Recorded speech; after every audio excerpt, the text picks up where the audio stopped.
to the INFOWARS Nightly News. It is Friday, June 6, 2014, and I'm Leanne McAdoo. Here's what's coming up tonight.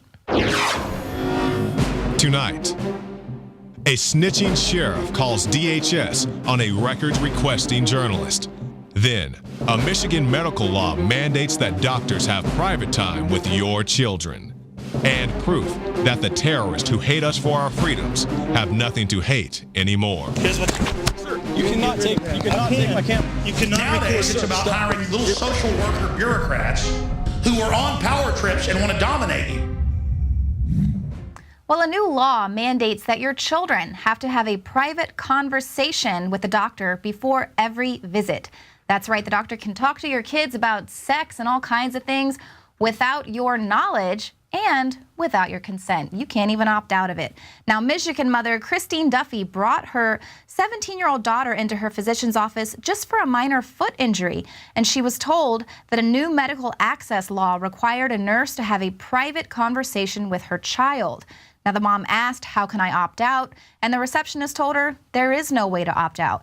Now, obviously, the mom lost her cool, and then the office manager pulls her aside to explain what would happen in this private conversation. Now, Duffy explains that she said there was a new policy that would allow a child to access his or her medical records online, and then the child would be allowed to block a parent from viewing the website. Now, these are kids from 12 to 17 years old. So the nurse would also inform my children that the doctor's office is a safe place for them to receive information about STDs, HIV, and birth control. And that is what the nurse would be chatting about with my children without any pesky parental oversight. So obviously this case just highlights the fact that the government is now trying to supersede your parental authority and let children know that it's the state that are there to protect them and that are there to teach them, and sometimes there to protect them from their own parents. Now, obviously, I can understand there are certain times when a child might like privacy, like maybe if they're undergoing child abuse, right? But a lot of times we have seen examples of children, you know, being alone with a doctor and asking what's happened, and the kid says, my dad spanked me, and then a full-on CPS investigation takes place.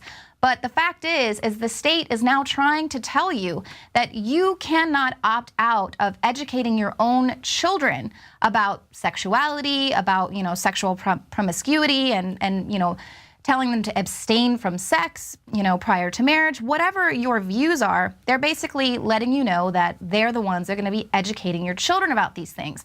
Now, I know that a lot of parents get a little bit uncomfortable speaking to their kids about the birds and the bees, and so they just kind of let the schools do that.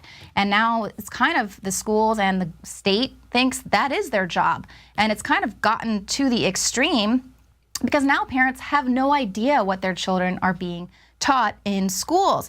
Now, parents of a middle school student in San Marcos, California, were upset about questions that their 14-year-old daughter was being asked during an apparent sex ed lesson. Now, in a family life and health class lesson purporting to teach appropriate dating behaviors for the middle school level, students were asked to disclose how far they'd gone sexually.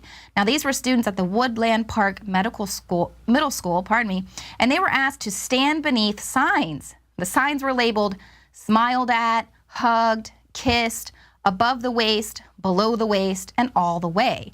These are middle school children. Now, one student told her parents that she was really embarrassed and disturbed, and she felt peer pressured. And obviously, that's quite embarrassing to ask these children, disclose how far they've gone by standing under a sign. Now, she and her classmates were in disbelief because they thought it was actually their teacher who wanted to know how far they've gone sexually. Now, obviously, we don't need to get into how disturbing that thought could possibly be, because with all of the teachers engaging in pedophilia lately and also teachers having sex with their students. But Adon Salazar wrote an article a couple of weeks ago about a former abortion counselor who admitted that their programs sexualize kids at a young age in order to keep the business flowing in, because as we've reported, abortion is a huge cash cow. And that's coming from a person who is a former abortion counselor. Now, obviously, school is the ultimate indoctrination station. So if you have no idea what your kids are being taught at school, there's no telling how confused they're going to be. There's all kinds of confusing messages out there from the television and movies, and now, you know, you really have no control about what your kids are being taught in the classroom if you're not aware. Now, speaking about confusion, just ask the parents of the boy in this next story. They're trying to teach their kid, you know, about honesty and telling the truth and owning up when you do something wrong. And then the school punishes him for being honest. This was a 7-year-old, another child. He was suspended for accidentally bringing a toy gun to school. It was a plastic gun. And he had brought a backpack to school that he doesn't normally bring with him. And he found the gun in one of the front pockets in the backpack, and he admitted to bringing it. He grabbed it and took it up to the teacher and said, I didn't know I had this. I'm not allowed to have this. And he gave it to her. Well, instead of dealing with the incident in a rational way, the teacher followed protocol by escalating the case to the principal, who in turn escalated it to the superintendent for review. Now, the boy was suspended until a decision on his punishment was made. Now, the mother was so angry, she sent him back to school the next day, and they gave him in-school suspension, you know, until they could resolve this thing and until the father would come pick him up. But she's asking, what kind of message are we sending to our kids to tell the truth, and then you get in trouble for telling the truth and you get punished for it? So basically you're teaching him to just hide it and keep it in his bag so he doesn't get in trouble. And that's basically the confusion that these schools are teaching. But obviously, this zero tolerance policy for guns in school has gotten so out of hand that now lawmakers are actually having to push legislation that says simulating a firearm is not grounds for disciplinary action. Now, the language in the bill actually says brandishing a partially consumed pastry or other food item as something that should not land students in hot water. Now, that's, of course, referring to the case of the young boy who bit his Pop-Tart into the shape of a gun. And the teachers freaked out about it, and they suspended him. And now there's actually legislation that spells it out for all of these people who are just following protocol that that's really not that big of a deal. It is absolutely ridiculous. But it is not just your children who are being indoctrinated into intimidation. It is also journalists and citizen journalists, freedom of the press, constantly under attack, photography, constantly under attack. This next case, of course, takes it even further.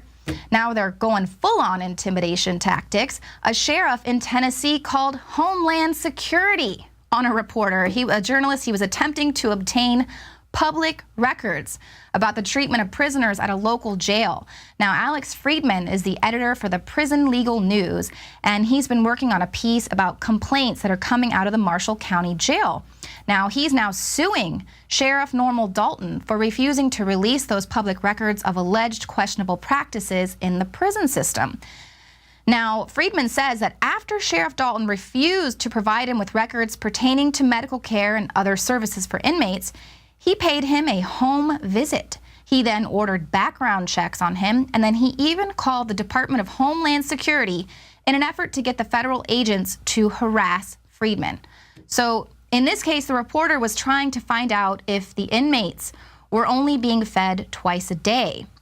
And if that was the case, then that could mean that the sheriff's department was actually financially profiting off of that skipped meal. So here we have an investigative journalist. He's trying to, find out if there's any official misconduct going on. And the Department of Homeland Security is called in to harass this man. They are now being leveraged as a tool of intimidation against any American or any journalist who would dare question the government and their goings on. And here we have the law enforcement, calling up their buddies at Homeland Security to say, hey guys, I need you to pay this journalist a visit. And these are public records, okay? This man didn't even file a FOIA act. He's just, walked into the jail to request these public records. So in Texas, we have a photojournalist who was told that photography is suspicious in a post-9/11 America. That's right. This is the new rhetoric that the cops just kind of make up whatever laws they want to. This was a video uploaded to YouTube this week, and it shows a photographer in Pampa, Texas, being detained for suspicious activity. He was legally filming a police stop from a public sidewalk. Now, shortly after this traffic stop came to an end, the photographer is approached by a Deputy Stokes, who immediately attempts to confiscate all photography equipment for evidence. The cop comes up to him and says, I'm going to need all that equipment for evidence. Now, this photographer knew his rights, of course, and so he's asking the cop, by what right do you have to confiscate my equipment? And the cop can't provide the law that allows for confiscation. And then so the officer gets really upset. He grabs the photographer's camera and says, your filming is a violation and you can't go around just filming us, which is of course false because the Supreme Court has upheld repeatedly the right to film a police officer in public. And then of course the mood changes when the photographer turns it around on the sheriff and says that he's going to sue him for assault. Don't point the camera at my face. Sir, you're a public officer, correct? I'll point it down if you like. Thank you. Okay. My concern is this is not the first traffic stop that you photographed tonight. Correct. It's not the first one that you videotaped tonight. You're refusing to tell me where you're from. Okay. And post 9/11, that concerns me. Okay. Okay? Yep. Your video and you're photographing all of the county buildings. Okay. And you refuse to cooperate with an investigation. So basically the cop is using the old post 9/11 terrorist activity. I don't know if that camera is a gun, that whole rhetoric. But the entire time he's basically trying to spin lies to this photographer, because if the man didn't know his rights, then the cop, that's what their job is to lure you into self-incrimination. And that's what this cop was repeatedly trying to do. The video is up there on INFOWARS. He's just making up these arbitrary laws. At one point, the photographer says, I have the right to not answer those questions. And he says, well, you only have the right to remain silent after you're arrested. False. That is not true. That's the officer's job. That's why they're constantly asking you questions. They are wanting you to incriminate yourself so they can write you a ticket at the very least, if not beat you up and throw you in jail. Now, this is another example of the police. Why do they continually think that they should not be photographed in public? That we do not have the right to film them. Meanwhile, everything that we, the people, do is under constant surveillance. Why do the police think that they do not have to be part of this constant global surveillance? Newsflash, guys, just because you're working for the globalists doesn't mean you're a part of their little clique. You're getting spied on just like the rest of us. And now, one of the largest cell phone companies in the world revealed the extent of just how pervasive government surveillance is worldwide. This was a brave move by them. Vodafone just wants their customers, they say, they want their customers to know they can trust them. Now, this detailed report provides the most comprehensive look to date at how governments are monitoring mobile phone communications.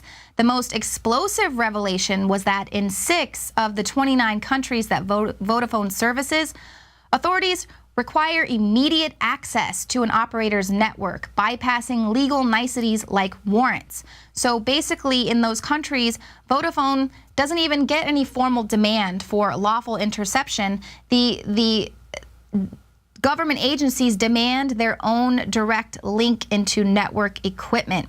Government agencies are able to listen to phone conversations live, and they can even track the location of citizens without warrants using secret cables that are connected directly to the network equipment. Now, Vodafone released this law enforcement disclosure report calling for an end to this warrantless wiretapping, the end of the direct access eavesdropping, and they want more transparency with how many warrants they are issuing and, giving access to this private data. Well, now we're hearing the NSA and its supporters are saying, oh, well, it's okay, because we don't spy on you too much. We need a warrant to do that. But here is just further proof that that's a very vague blanket statement, because those warrants can be issued to companies that request this data. They can be issued to local councils, the postal service, the ambulance services, banks. And we've reported that before on how fusion centers across the country are giving this data to just about anyone who needs access to it. They can say they need it because, to detect pre-crime, or if there's, economic interests, economic well-beings, or obviously national security. So there's all kinds of reasons that companies can say that they need access to that data. It's not